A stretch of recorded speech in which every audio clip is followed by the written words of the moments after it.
Good morning and welcome to our Neurotrauma lecture series. And we're very excited to have Dr. Laurie Shutter, who's, in my mind, a pioneer of how we're educating our future generations in neurocritical care. And she's really been thinking outside the box about our educational paradigm. She serves as the Vice Chair for Education at UPMC. She's also a fellow of the Critical Care Medicine of our Society of Critical Care Medicine, as well as Neurocritical Care Society. She's served on several key guideline statements from Neurocritical Care Society, including subarachnoid hemorrhage. She also serves on the severe traumatic brain injury guideline statement, cerebral edema. So a lot of things that we're doing at the bedside. She has been serving as an expert on various panels that are informing our practice. Her research spans a lot of the fundamentals of neurocritical care. And she's perhaps one of the first people who really helped us as a field to think about how we should be educating folks who are coming from a non-neurology background, particularly emergency medicine. So we're very excited to hear from you, Dr. Shutter, and thank you so much for joining us this morning.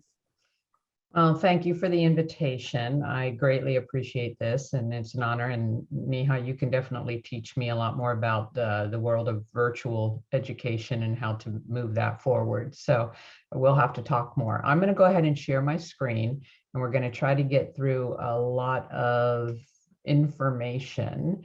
So Neha, actually, when I asked her what she wanted me to talk about, she basically said anything you want to on neurotrauma, which means that I will recycle things. So this is going to be a whirlwind of trying to go through information. Hopefully you all can see my big slide right now, not my presenter view. I'm going to go through some of this relatively quickly, but we may have some interactive sections. So I hope some people are willing to answer some questions. All right, is everything looking okay? Looks good. Perfect. All right. So we're going to talk about physiology-based management. I do have funding from the NIH for Boost 3. I'm a neurocritical care doc, and I like monitoring the brain. Some of you who've heard this before know that the picture on the left of the screen is actually a patient's husband's rendition of what the ICU looks like in their mind. And, you know, I look at all these things and my mind is processing them and trying to figure this information out. And to the family members, it's this hodgepodge. And we need to be aware that we really are doing a lot of things at the same time, trying to sort out this massive amount of information that comes to us. I'm going to talk about the current clinical management guidelines, review a little bit of physiology, very little, and then talk about mostly multi-modality monitoring and how you bring this into the management of daily practice. So clinical management, really with all the clinical guidelines that are out there regarding trauma, there is only one level 1 recommendation, and that's that steroids should not be given to people with severe traumatic brain injury in the acute phase. And that's it. The majority of guidelines, we say they're guidelines, but are they guidelines or are they really just expert opinions? And for many of them, since there's not a lot of literature, it's expert opinions. That leads us to a whole lot of variations in management. It leads to variations in neuromonitoring and osmotic agents, a variety of different things. I'm going to just quickly go through these. You all know the first guidelines for management of severe traumatic brain injury actually were published back in like 1995, if I remember right. And then in 2017, it came out the 4th edition of the guidelines, which upset a whole lot of people because it wasn't very practical. There was an update in 2020 that dealt with decompressive hemicraniectomy, and that was after the Rescue ICP study, and DECRA had been there for the 2017, but wasn't there for the 2020 update, and Rescue ICP came out shortly after that. So there was a focused update. The goal after the last guidelines was to make these guidelines living documents that would be updated regularly. You know, we haven't really achieved that. Now, there's been a whole lot of things happening in the world in the last 2 years, but still, that is a problem with guidelines. They get out of date. Because the 4th edition of the guidelines really wasn't practical, we came up with the Cpic group, the Seattle Brain Injury Consortium Consensus Conference, that talked about how to do things in a practical way. And if you like algorithms, I would encourage you to look at these, published in 2019 and 2020, that actually talks about practical management. And the consensus conference, this was made up of neurosurgeons. It was led by Greg Howick and Randy Chestnut. But on the panel, there were neurointensivists, there were neurologists, there were emergency medicine physicians, there were trauma surgeons. Again, most of this was all expert opinion and following a Delphi model. In 2020, we also had the guidelines for acute treatment of cerebral edema. This isn't specific to traumatic brain injury, but there's a section on it. And one protocol that gets missed a lot, and I'd strongly encourage people to look at this, is the Crevice Protocol. And the benefit of this, which was put out in Neurotrauma in 2020, is that it is how to manage these patients when you don't have ICP monitoring in place. It's really a great tool for when you have resource limited environments, and we have to recognize that now our education is going globally, and we are talking to people that may not have the same tools as high resource places. And we're also seeing more and more resource limitations in our own academic medical centers because of healthcare needs right now. So another option here, this would be a real good protocol for people to be aware of. So variability in care, monitoring, who puts in monitors, when do they go in? I'm going to talk about that. Just basic ICU care is different. On the Boost 3 study, I thought it was fascinating when I asked sites, they had to fill out a survey, and I've had 73 surveys, more than that now, but this is from the first 73. When I asked them how they measured ICP, 20 groups did it continuously, 6 did it intermittently, 47 groups did both continuous and intermittent. Something as simple as, where do you level the ART line? 66 of the institutions said at the heart, but 7 said ear. And why is this important? Because if you're measuring your A line at the ear, but your EVD is, you're measuring your A line at the heart, but your EVD is leveled at the ear, your CPP will be different than the people who are leveling the EVD at the ear and the A line at the ear. So CPP values will not be standardized across sites. There's also variations in what devices are used, okay? So, and going back to the EVD and A-line leveling, if you're leveling at the tragus, at the ear, it should be more accurate for CPP. Unfortunately, that's not what most places do. So for Boost 3, we made the people leveling at the ear actually level at the heart. So while it may not be the most accurate, at least we have standardization among sites. This is another interesting prospective observational study that looked at variation. This was from Center TBI, and they looked at tracheostomy decisions to place trach, and when did people place trachs? Early, less than 7 days from admission, or late, more than 7 days. They looked at the GOSE at 6 months. They had 433 patients in this group. And on the left side of the graph, this is the percentage distribution of the decision to even perform trach, and it ranged from 8% to 50%. And the timing ranged from the people decided to do it early, anywhere from 0 to 17% of people said to do it early, whereas late was 8 to 33%. So a whole lot of variation in here. And the graph on the right gives you an idea of the different centers and the variability among centers between early versus late. So we are managing patients differently. Looking at variability of prognostication, withdrawal of care, again, Center TBI gives us some great information. And the range of patients that will die after their traumatic brain injury because of withdrawal from life-sustaining therapy ranged anywhere from less than 25% to greater than 75%. So, so much variation here in how we practice. So talking about things in the Cpic guidelines, they proposed a tier 0, that these were things that we thought everyone should agree to, that this should be standardized in severe TBI. And my question is, do we even agree with these? But the consensus panel thought that this should be tier 0 and everyone should do this. Patients should go to ICUs. They should get intubated if they're not protecting their airway. They should have serial evaluations. They should have temperature management. We recommend placement of lines and end-tidal CO2 monitoring. That's something that isn't done in a lot of places. So again, things to consider. Things to not do, also very important, not recommended. Mannitol by non-bolus continuous infusion. I still see some place doing that. Lumbar CSF drainage, recommended not to. Routine use of steroids. So even these things that we really thought should be standardized, yes, do these things, no, don't do these things, there is variability. When you look at guidelines and you look at treatment goals, it turns out there's also variability here.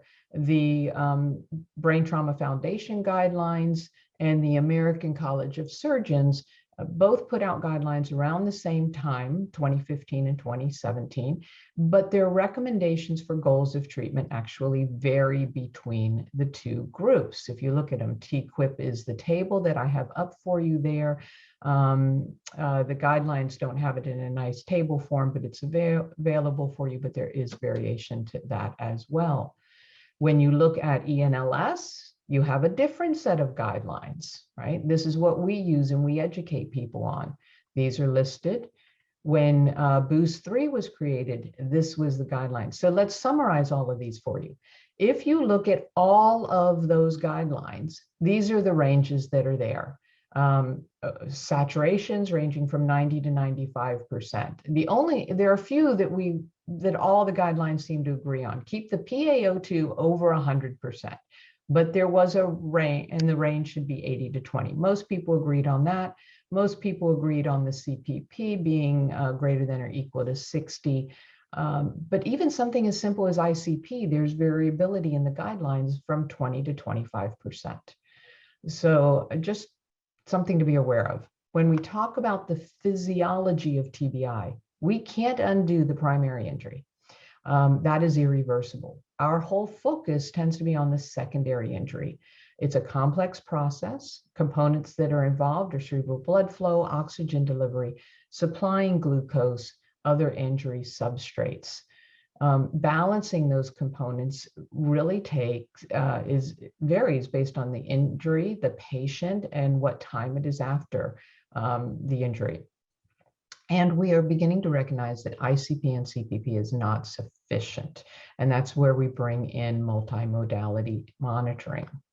So different type of graphics people can use for this, but the whole concept that multi-modality monitoring allows us to gather a lot of different information, mechanical information from different tools, physiologic information, metabolic information, and we can put this all together with our functional and anatomical assessment using imaging and examination, and all of this try to put together to manage a patient. And recognizing that autoregulation helps to, when it's present, it can balance these. The problem in trauma is that sometimes autoregulation is injured or disrupted. So what we need is continuous real-time data. We have limitations with our current tools. There is a lot of processing, there's delayed data, things are spot checks, not continuous. We have waveforms that we probably don't use as much as we should. We have cerebral oximetry. And my question to the group is this really a need or is this a want? Because do you have to manage patients this way? Do we want this information to improve our management? And how certain are we that it improves management? And how reliable is the data? That's something that constantly gets talked about. When you look at the information, this is Brandon Foreman's group out of University of Cincinnati. It was only 43 patients, but they had a lot, they do multi-modality monitoring and had a lot of devices. And they looked at the usable data that was recorded during their monitoring. They monitored ICP, brain tissue oxygen, cerebral blood flow, brain temperature, intracranial EEG. And when you look at these bar graphs, this is the average percentage of total monitoring period for each device that they were able to get recordings. When you see these recording gaps, that's when either the device wasn't functioning, it was disconnected, or it was going through a kind of reset, which is what happens with cerebral blood flow, is that there's recalibration cycles in the system. But what was the summary of all of this? Well, mean lag from placement to reliable brain tissue oxygen data, and this was the Remetic tool, was about 8 hours. Mean duration of monitoring, 94 hours. Right about 90% of patients, they got all modalities, all information. There was only one patient with significant tract hemorrhage, and it was non-operative. So relatively safe, probably pretty reliable, but there's certain tools that you have to recognize need some time to stabilize. Brain tissue oxygen is one of those. It varies anywhere from 2 to 12 hours has been reported. Let's spend a little bit of time on electrophysiology. Benefit of continuous EEG and looking for cognitive motor disassociation. EEGs, we can get information about cerebral metabolism. It's sensitive to cerebral hypoxia and ischemia. It's non-invasive. There's known indications, there's definitely advantages for this, but there are some disadvantage, and you can get some interference with head imaging studies, some listed there. I don't have to tell this group about the breakthrough article published by Jan Clausen and his team on brain activation in unresponsive patients. This was 104 patients. They had a variety of neurologic conditions, not just TBI, but there were 15 TBI, acute subdural hematoma patients in this group. What they actually asked the patient to do was to open and close their hands. So there were 8 trials alternating between a command to continue to open and close your right hand or your left hand, and then to stop opening and closing your right or left hand. And that's the panel that is up here. 10 seconds of EEG data after instructions was processed using power spectral density analysis. And they looked to see what kind of EEG response was given with those different commands. Based on this, they found the yellow bars are healthy controls. The blue are patients that they defined as having cognitive motor disassociation. These patients were able to show EEG reactivity responding to commands. Even though they could not move motorically, they were able to respond cognitively. And then the black group are patients that did not have any evidence of EEG activation. 18 patients had CMD, and of those 18 patients, they followed up at 12 months looking at Glasgow outcome scores, and the patients with CMD had GOSEs greater than or equal to 4 in 44% of them, compared to the patients that did not have CMD, which was 84 patients. Only 14% of those patients had GOSEs that were greater than or equal to 4. So this would be a tool to help predict if patients are going to wake up, quote unquote. Cortical spreading depolarizations, another electrophysiologic finding that that certain programs are using. Waves of tissue depolarization. This is captured through a subdural ECOG strip. It can be used with other probes, and it may give you a sign of possible of progressive metabolic failure. This was reported first by Leo in like 1944, but we are seeing it more in recently as more and more groups are looking at this. In traumatic brain injury, a lot of the work is done by Jed Hardings and again, Brandon Foreman out of Cincinnati, and looking at patients with severe traumatic brain injury. 60% of those patients were shown in their studies to have episodes of spreading depolarization. Some of these clusters of spreading depolarizations actually led to electrical silence. And when you saw that, there were unfavorable outcomes in patients. And there was actually correlation with the number of spreading depolarizations on microdialysis. When there were more than 2 episodes of spreading depolarization, there was significant elevations in glutamate and concerns with glutamate neurotoxicity. There were also variations in the lactate and pyruvate ratios. So another tool that we may be able to use, but unfortunately this is invasive. There's been some reports about doing things non-invasively, and there are groups looking at this. I'm currently working with, I'm working with extremely innovative people over at CMU that are looking at ways to, through electrical engineering, assess spreading depolarizations non-invasively from a high density EEG. So hopefully things can move forward in this area, and we will have tools that allow us to assess this through non-invasive means. Physiology and metabolism, ICP monitoring, the standard, right? The gold standard of what we use. Do we know what the right numbers really are? Should there be a single number, or should there be variations? The guideline changed recently from 20 to 22. That's based on the work by Saranto and all. And actually, when they looked at subgroups for age and sex, the threshold did not change for mortality, but it did change for favorable outcomes. That if you kept the ICP less than 18, and if a patient was over 55 and the ICP remained under 18, they had better outcomes than patients who had ICPs over 18. And it turns out that women of all ages may do better having lower ICPs. So looking at subgroups may show that there's some variations, and it is not a one size fit all. Now, this was a small subgroup, and it's probably very, very underpowered, but it just creates hypothesis generating thoughts here.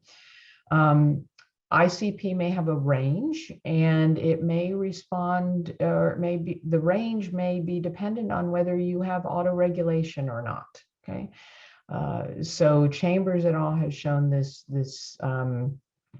range that's available for patients, and even going as high to an ICP of 31. Gaza et al. Did some fascinating work looking at autoregulation and ICP, and this gets a little confusing, but essentially this is a correlation between the GOS and the average number of ICP insults per the different category. This was an adult cohort, 260 patients. Each color-coded point refers to a number of episodes of ICP. It's defined by a certain ICP, and then the x-axis is the intensity threshold, and the y-axis is duration threshold. So these episodes are ICP insults, and when you correlate them, you get this color coding. Dark red episodes that suggests that these ICP insults on average were associated with worse outcomes, and areas ICP insults in the blue range meant that ICP insults on average were associated with better outcomes. And you can see this contour, this black line going down the middle, which is kind of the transition line. This is where there's zero correlation between ICP insults and outcome. If you're to the above and to the right of this transition curve, you're associated with worse outcomes. So they looked at this information, visualized it, and then looked at autoregulation status. And when they did that, the transition curves for all insults, irrespective of autoregulation, is drawn in blue. So the blue line here doesn't matter about autoregulation at all. Just all comers, this is the transition line. But when you look at patients who have autoregulation, that is the green line. So people may be able to tolerate higher ICPs for longer duration if you have autoregulation. And the red line represents those people that did not have autoregulation. So clearly we have a much smaller window to work in with when patients do not have autoregulation. So how do we determine if they have autoregulation or not? Randy Chestnut and Walter Videtta have pointed out last year that we actually may want to avoid fixed ICP values. And I'm going to take it a step further and say, why do we set any ICP value at all? Maybe we need to tolerate moving targets and not just accept an easy number. And this would be practicing precision medicine. So let's now move into how do we practice precision medicine? Well, we can use CPP to help us determine cerebral autoregulation. We can look at the pressure reactivity index, a moving correlation coefficient of the MAP and the ICP that ranges between -1 and 1. If it's positive, then that indicates a loss of autoregulation. And the optimum CPP is the value where the pressure reactivity index is minimized. The downsides of this, there are naturally occurring fluctuations and you have to rely on those, and you have to have a good informatics. So basically this work by Steiner showed that good outcomes occurred when the CPP, the difference between the CPP and the CPP opt was about 3 millimeters of mercury, and poor outcomes when there was a greater variation between those values. This is again emphasized in the work by Aries et al. Published in 2012. 327 patients looked at continuous blood pressure, ICP and CPP, looked at pressure reactivity index and CPP opt, and looked at the 6-month outcome. Light gray, CPP was higher than the optimum, so kept it above the optimum. And the middle gray area is that CPP was lower than opt.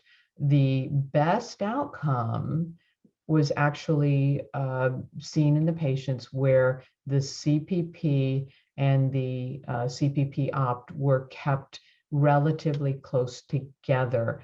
And that's the dark gray group at the bottom. And notice more good outcomes when you had higher values of CPP opt and CPP median in the same kind of range, so much closer together. There is a study looking at this ongoing. I checked just last night to see if there were any updates on this. There are 60 patients in this phase 2 trial trying to demonstrate if CPP opt is actually feasible in severe TBI patients. 4 institutions of looking at this. There will be 30 patients in each arm.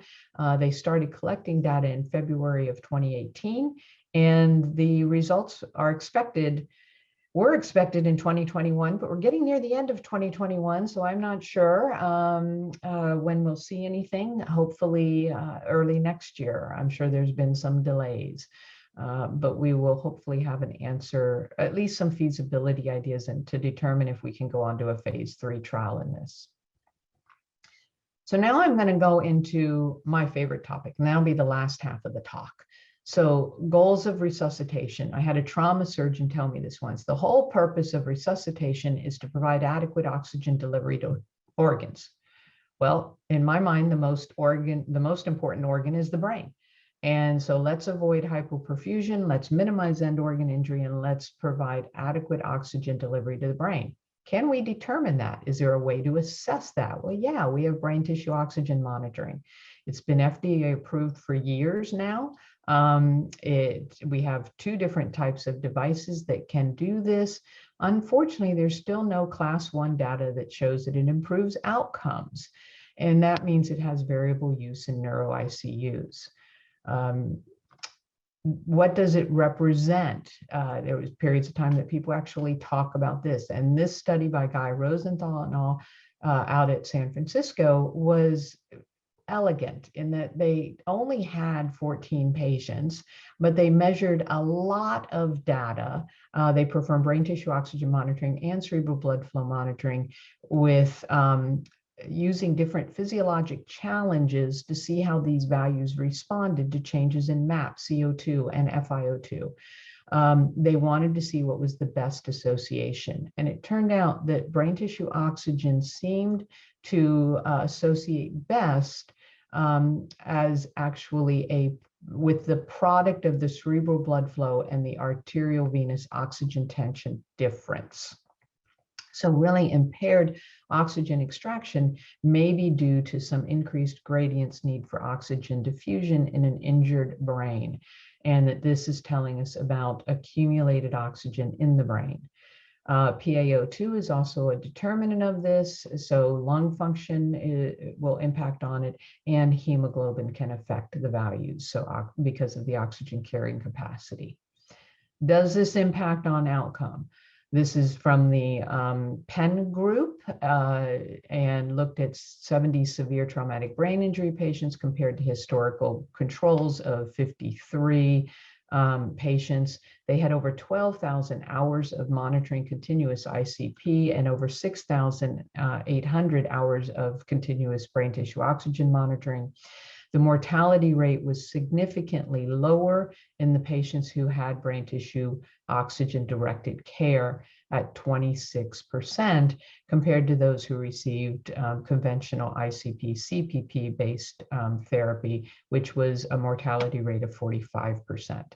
There was also variation in favorable outcomes, with 40% favorable outcome in the ICP, CPP guided and 64% favorable outcome in the brain tissue oxygen guided group. So some data suggesting that it may benefit. There is rationale for brain tissue oxygen monitoring. There's nothing that says it improves outcome, but randomized meta-analysis studies have looked at the studies available and shown that there may be some definite benefit for improving outcome, but it needs to be looked at in more detail. Boost 2 was published in 2017. It was a randomized controlled trial. It was a feasibility study. It looked at safety, feasibility, and non-futility. It was, the whole idea was, can we intervene and keep brain tissue oxygen below 20 in patients, I'm sorry, keep it above 20 in patients with severe traumatic brain injury.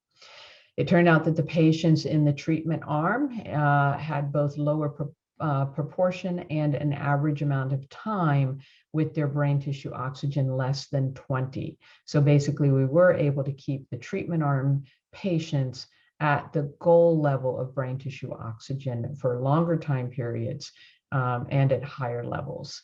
There was no difference in the ICP between the groups, so ICP was managed equally.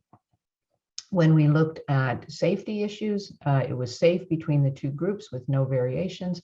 Non-futility, this study was not powered to look for benefit, but we did see a trend that the patients managed in the brain tissue oxygen, by brain tissue oxygen information, seemed to show better outcomes compared to those managed by ICP alone. So the issue is, okay, well, how do you manage brain tissue oxygen? What are things that you can do? When we looked at Boost 2, remember these are scenario-based. Scenario B is ICP alone. How did we manage ICP problems alone? Sedation and analgesia was a common management.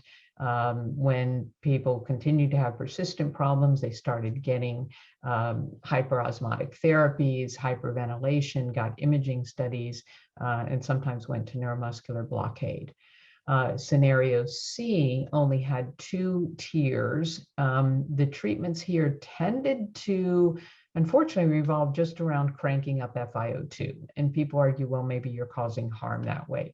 But there were places that tried doing some different options. Scenario D is when both ICP is high and brain tissue oxygen is low. And we saw, again, the use of sedation and analgesia, but also, as you got to level 2, driving up FiO2. This data is not yet published. We're putting this together now and give people some idea of what was done in Boost 2. So since we can do this and we can affect brain tissue oxygen and we can use it to guide therapy, there are people looking at this. There are currently 3 studies looking at brain tissue oxygen plus ICP management versus ICP alone. There's the OxyTC study in France, 22 sites, 300 patients. This study should be wrapping up relatively soon. They published their protocol paper, I think about a year ago now. So hopefully we'll be seeing some results. The Boost 3 study, US and Canada, we were kind of delayed with COVID, but we have 45 sites open now. Our goal is to enroll over 1,000 patients. We have 275 enrolled as of yesterday. So we are making gains on this. The Bonanza study is in Australia and New Zealand. The Boost protocol and the Bonanza protocol are almost identical. We actually designed them very similarly. And in those 2, the brain tissue oxygen is being collected in the ICP only arm, but the treating team is blinded to it, compared to the France study, the OxyTC, where in the ICP only arm, they do not have brain tissue oxygen data.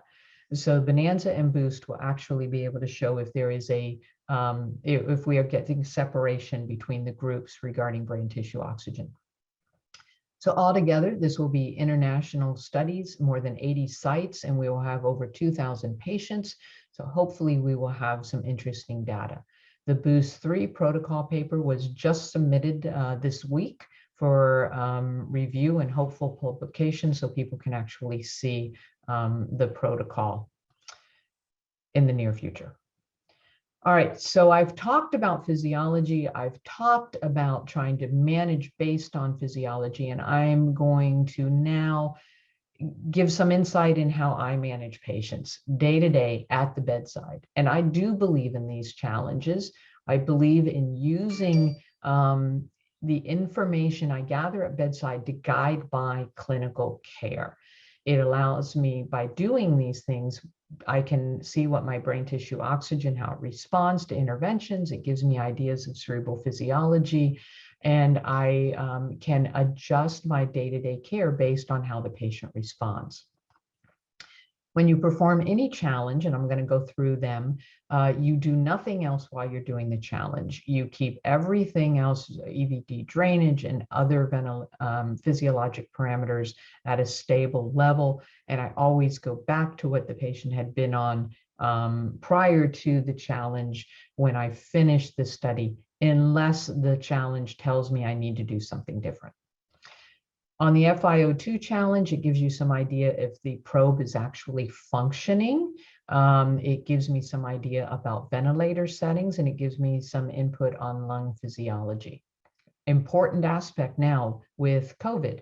TBI patients are coming in with COVID. This device will give us some insight in how their lungs are functioning. The MAP challenge allows you to assess cerebral autoregulation. It can guide my MAP and CPP goals. It can give me an idea of whether somebody is okay with a CPP of 60, or does this patient need a CPP of 80?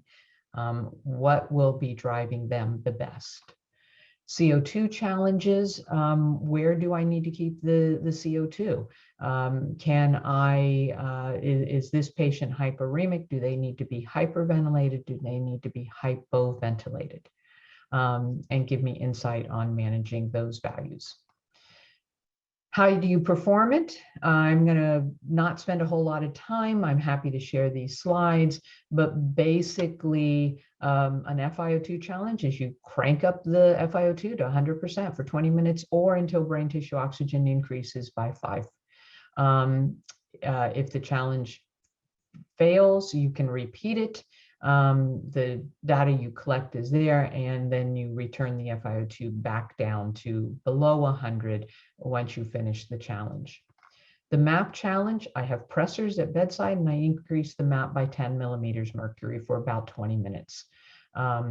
Take things back afterwards. CO2 challenge, I'm adjusting the respiratory rate. I can either increase it or decrease it. And I have an end-tidal CO2 monitor there at bedside so I can get a sense of how it's changing and see how my brain tissue oxygen responds to that. Okay. So happy to go over this in more details, but don't have the time right now. I do want to spend some time saying how you actually use this. And some of you may have already heard me talk about this before, and you may have insight, and I hope some of you will respond to my questions. But this was a young male, came in, severe TBI. We placed probes. FiO2 challenge was done 1 hour later. And at the start of it, the brain tissue oxygen value was 19. You can see the other numbers there. And at the end, the brain tissue oxygen went up to 30. ICP stayed at 17. Great. The probe worked. Okay. I know it works. It's going to give me reliable values. Okay. But let me give you another scenario. Another young patient came in one time, and at the end of the challenge, went full 20 minutes. The brain tissue oxygen did not move at all. ICP actually went up, and my O2 sat, didn't budge. I had put this young male on 100% FiO2, and nothing changed other than ICP went up. What other data would anybody want? Does anyone want any other information?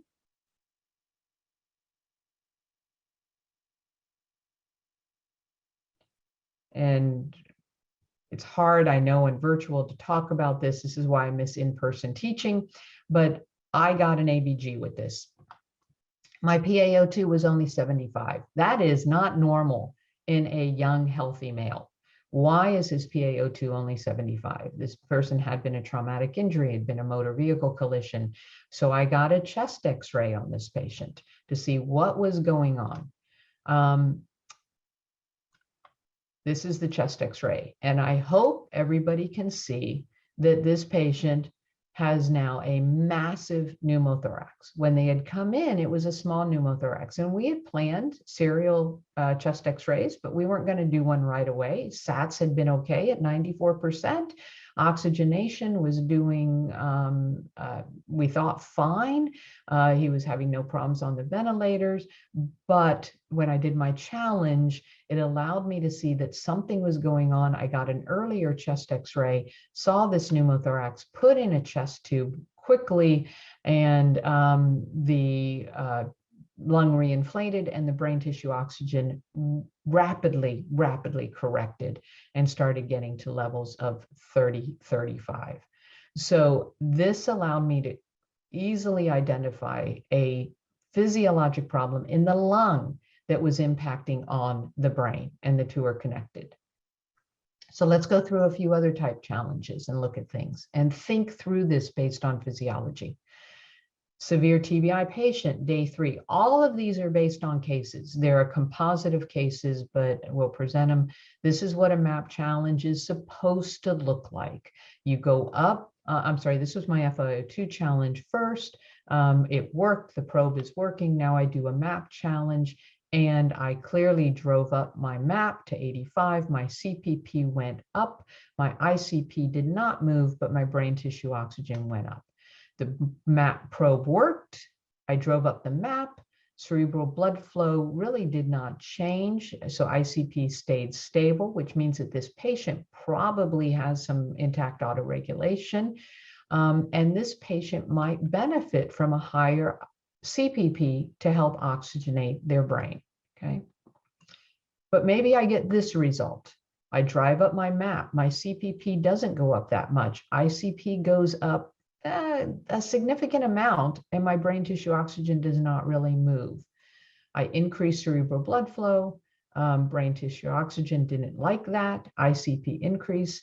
This patient has poor brain compliance. Their brain is hyperemic. They have impaired autoregulation. Driving up MAP on this patient is not the treatment of choice this particular day. They may actually need to have slightly lower MAPs or change things so you can address the hyperemia. Third possible case is seeing a pattern like this. You drive up the MAP, the ICP goes up a little bit, not horrible, but goes up, but my brain tissue oxygen went up significantly. Here, there may be some autoregulation. It may be disrupted, but there may still be some autoregulation there. I would be cautious. Can I drive up MAP? Possibly, but I could easily get into trouble. But I should at least consider it as a treatment option. Let's talk about doing CO2 challenges on these patients. And this can get a little bit tricky sorting these out. So this is the way I would, and for all of these cases, please assume that your end-tidal CO2 is relatively accurate. I know it isn't, but assume that it is here. It's at least showing you a trend of what the CO2 is. So we did a hyperventilation challenge on this patient, drove down the CO2, and the ICP dropped with that vasoconstriction, and brain tissue oxygen was stable. So guess what? If this patient gets into ICP problems, I can use hyperventilation. I can drive this down, and I'm not going to starve the brain for oxygen. But what if I see this pattern? I hyperventilate the patient and brain tissue oxygen drops. In this situation, vasoconstriction resulted in decreased oxygen delivery. I probably shouldn't be using hyperventilation for any ICP problems for this patient. I may be contributing to secondary injury.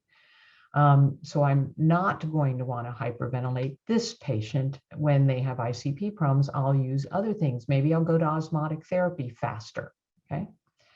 What if I see this pattern? This is an interesting pattern. You're like, the first time I saw this, had to really think this one out. ICP dropped a little bit with vasoconstriction, but my brain tissue oxygen increased significantly. What if this brain was hyperemic? What if it was too congested and I was delivering too much cerebral blood flow during a time period? Maybe I needed to hyperventilate them to cause some vasoconstriction to decrease their MAP and actually allow the brain to be able to better use and take up oxygen. And ICP was going to tolerate this. So this is a case where I'd actually look back at my MAP challenge and see, is this somebody that I can actually use MAP to change things and try to prevent hyperemia. Hypoventilation, this is another thing you can think of. Are you hyperventilating the patient a little too much? In first example here, I actually took the CO2 down, took it up and tried to see how things would respond. ICP was really stable with this, but it really helped my oxygen delivery. So the respiratory rate that I had the patient on might have actually been contributing to brain ischemia, and the patient may actually benefit from letting the CO2 be a little bit higher. So we took this patient's respiratory rate down. Another example you could see is you change the rate. You actually you do some hypoventilation, drive the CO2 up. PbTO2 did not change with this vasodilatation, but the ICP increased.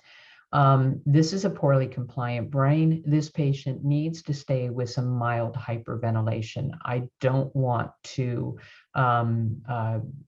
really drive their CO2 up in this situation because their ICP will not handle it. Third possibility, I actually drove up the CO2, brain tissue oxygen fell with this vasodilatation, and ICP increased significantly. This suggests significant hyperemia, a very poorly compliant brain.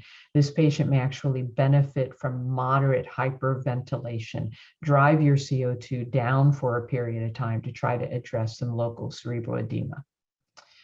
So I'm hoping this is giving you all some idea of how you can use this physiologic information to actually guide your day-to-day treatment. I'm going to wrap up with talking about how we're managing this in BOOST 3, managing brain tissue and oxygen and ICP. It's a tier-based approach. The idea is pragmatic. Let sites use their own interventions, but use it manage the patient based on physiology. If there's no response to any treatment that you use, reassess your physiology. This gives you an idea of the different tiers. It's too busy a slide. I'm not going to try to talk people through it, but it gives you the idea that basically we took 5 neurosurgeons, well-respected neurosurgeons in neurotrauma. We took 5 neurointensivists, also well-respected, work with neurotrauma. And we said, what do you do to manage these problems? And this is a Chinese menu list of multiple options that you can try. You move through the tier, you can try any of these options. It's not supposed to be hierarchical. You don't go from one to the other. You pick what you want to do based on physiology. This is specific to brain tissue oxygen. This is expert opinion. There are several options here, and you again do patient-based care. We're managing the data through, and this is another issue with trauma, how do we collect all this information? We need to look more at bioinformatics. We're using the CNS Moberg for the Boost 3 study that's able to talk to all of these different devices. So we have a large amount of data that we're trying to collect. How do you visualize this? This is the Moberg CNS Envision, an example of it. It's giving you EEG data as well as your patient's physiologic data, and allows you to have these different graphs. But can you also use this type of device to help guide treatment? Because while I may be comfortable doing the physiology and management, what if somebody hasn't done this very often before? What are their options? Well, through our collaboration with Moberg, they have actually developed a system called Care Path that they have put on the Moberg device that we're using for Boost. We're seeing if it works, but it actually gives you steps. So an alarm will go off, it'll tell me that something is wrong, and then it will give me different options. So if my ICP is up, it gives me different options to potentially bring it down. And then you click on that and it will record it for you as to what you did. So it can both help guide treatment and it can document for you what interventions were used. And if you wish for it, this is what I'd like to see. I want a device up there that gives me the numbers and gives me reds and greens and yellows and tells me when things are good and when things are bad and allows me to focus in on trying to manage this patient. There's a lot of data here for my brain to try to manage all at one time. And the goal would be to have technology help us move forward. So if we go to precision medicine, we can get data acquisition, data sharing, we get a lot of common information. Individual patient characteristics need to drive this decision-making. So you can actually use that to guide your treatment. We know the disease characterization, we know the taxonomy, and we can do targeted treatment, which will hopefully improve outcomes. So our goal is to base care on each patient individually. So in summary, monitoring one parameter is way too simple. The human body is much more complex than that, and saying that everything needs to be driven by ICP and CPP is probably just a way for us to make things easy for ourselves. And it is not what we really should be doing. We should be appreciating the complex physiology of our brain. And multi-modality monitoring can provide some insight on this and give us some guidance in personalizing care. Targets for management should be individualized, and we really need to use all of the tools that we have available to try to optimize patient outcome. So with that, I will wrap up, and I'm happy to try to answer any questions or enter in discussion. Thank you so much. What a fantastic talk, a whirlwind tour of our fundamentals and also highlighting all the variabilities despite everything that we know right now. We do see a question in our Q&A. from Dr. Jones. Excellent talk. Can you comment on the role of any particular scenario where you might transfuse some PRBCs for low PbO2? And then how would you weigh the potential harmful effects of prolonged elevated FiO2 and pressors in that kind of scenario? Absolutely. So I do think transfusions can be guided by brain tissue oxygen. If you need oxygen delivery, so have I used it? Yes. A particular scenario. If I do, if I'm following a patient and my brain tissue oxygen values are low, and I see that the patient is, I look back and over the last few days, maybe the hemoglobin had gone from 9 down to 8.5, not a big deal. Now it's down at 7.8. Well, 7.8, I'm not going to transfuse a 7.8 when everything else is looking okay, if the blood pressure is okay, if the CPP is okay.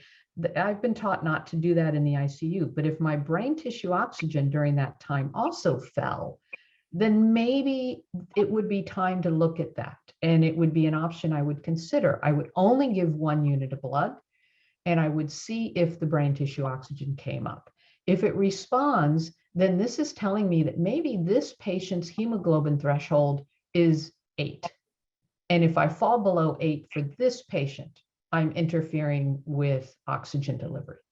So again, this is a use the tools to guide you. Look at all of the information you have. I don't know that there'd be an exact scenario where I could say, ooh, this means that you have to have blood. You have to look at kind of the trend and think of it as an option, predominantly for low brain tissue oxygen, and that you may need some better oxygen capacity, oxygen delivery, by giving a unit of blood. The harmful effects of prolonged elevated FiO2. I am completely concerned about that. That is one of my major concerns with Boost, and it's one of the reasons that we are collecting this data and looking at it. If I see a site that their only treatment is that they crank up FiO2 and leave it there for extended time periods, I'm reaching out to that PI. I'm saying, why are you not looking at other things? Maybe this patient needs CPP. The answer is not just cranking up FiO2. That's putting a Band-Aid on something. I think we have to recognize that. Can a young, healthy person tolerate it for a while? Maybe, but that isn't going to be the long-term answer. And in Boost 3, we're really trying to collect that data and advise places whenever possible to not just use that as an answer. Regarding pressors, kind of the same story there. Claudia Robertson's work showing that pressors can increase hospital stay, probably because of increased difficulty with ARDS. So if I'm using pressors and FiO2, I'm clearly going to be monitoring what my ABG is doing, what are my oxygen requirements, what am I doing to this patient, and particularly in this era right now of COVID. But maybe with COVID, they do need slightly higher FiO2s for longer time periods, right? And in the brain injured patient, maybe you need to tolerate going to higher oxygen support. We've all learned now with COVID that you can actually tolerate lower PaO2s than we've ever tolerated before.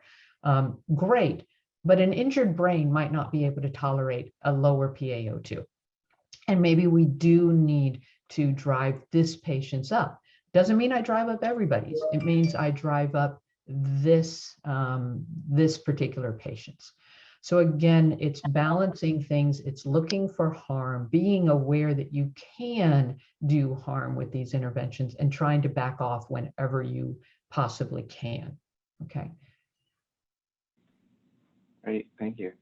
I have a question for you, just because it's something that often comes up in discussing with our trauma teams and our trauma intensivists, and that is obviously brain tissue oxygen, intracranial brain tissue oxygen as we use it now, is looking really at a very small local area around the probe, and there's some data to suggest that the correlation between outcome is different regardless if you put in an uninjured brain compared to injured brain or penumbra.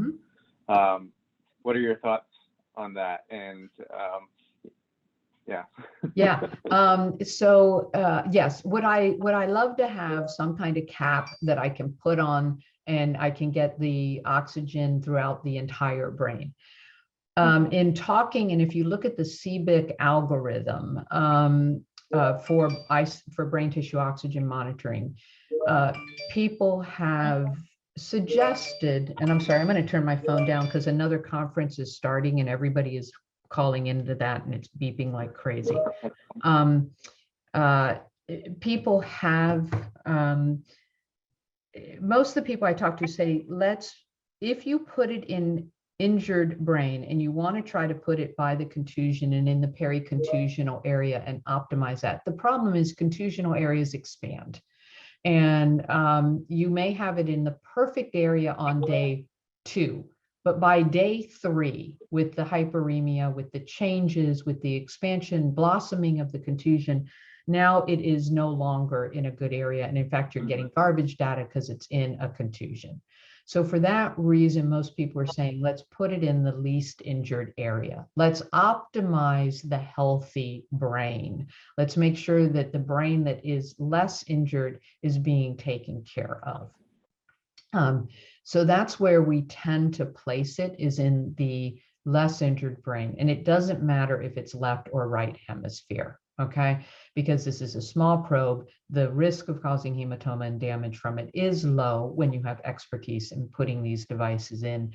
So getting used to placing them, putting them in non-injured brain and allowing that area to be optimized is probably the best. And most of the sites that I work in and have talked to are placing it in the least injured area of the brain. Okay. I thought you were going to ask me about NIRS as a non-invasive way of measuring this as well. And I want to see the study showing a correlation between NIRS and brain tissue oxygen. And it's not out there yet. There may be some people working on it, but it's not there yet. I'm not at this point aware of any good proven correlation between the two. And my other problem with NIRS is that sometimes it doesn't take into account pigmented skin. And people that have darker skin tones, NIRS may not be accurate in that situation. If you use a processed NIRS, maybe, but not everybody uses processed NIRS. People use just basic NIRS data, and that may not be accurate because it was really designed and used first in pale-skinned people, and that's where the standardization comes from. So it may not be accurate in other people, just like our pulse oxes may not be accurate in people with darker skin pigmentation. So something else we need to be aware of in our day-to-day care. We actually just started using NIRS here off and on at Elmhurst, and Dr. Kapanos is using that, but I think the trend is probably more important, obviously, than the actual numbers. And like you say, using it as kind of an alarm system. If it's the trend's going in the wrong direction, maybe you need to look at something and correlate with your other monitors and see if there's something going on that's changed. I wish we could have you on for just a Q&A. Yeah, ask you questions. We absolutely have to do that. And hope you will accept our invitation, and we'll crowdsource a bunch of questions, and we'll also open it up. But it would be awesome just to hear that and your approach to that. Would be fun. Yeah, that would be fun, and lots of nuanced clinical problems. So yeah, I mean, you put together these didactic talks, and you don't know what people really want to know, but you guess. I much more enjoy the interactive, and let's discuss real cases and problem solve them. And there's no absolute right answer, but at least throw different ideas out. We should formalize professor rounds virtually in some way. Exactly. And then we can do that for different sites and different universities. This is the beauty of our virtual educational platform. So let's leverage that. Thank you. The silver lining of COVID. Yes, absolutely. And it's not going anywhere. That we know. Thank you. All right. Well, thank you. It was a pleasure. And if you want this talk, Neera, just let me know and I'll be happy to share it with you. Okay. Thank you. Have a wonderful day. Thank you very much. All right. Appreciate Bye. it. Bye.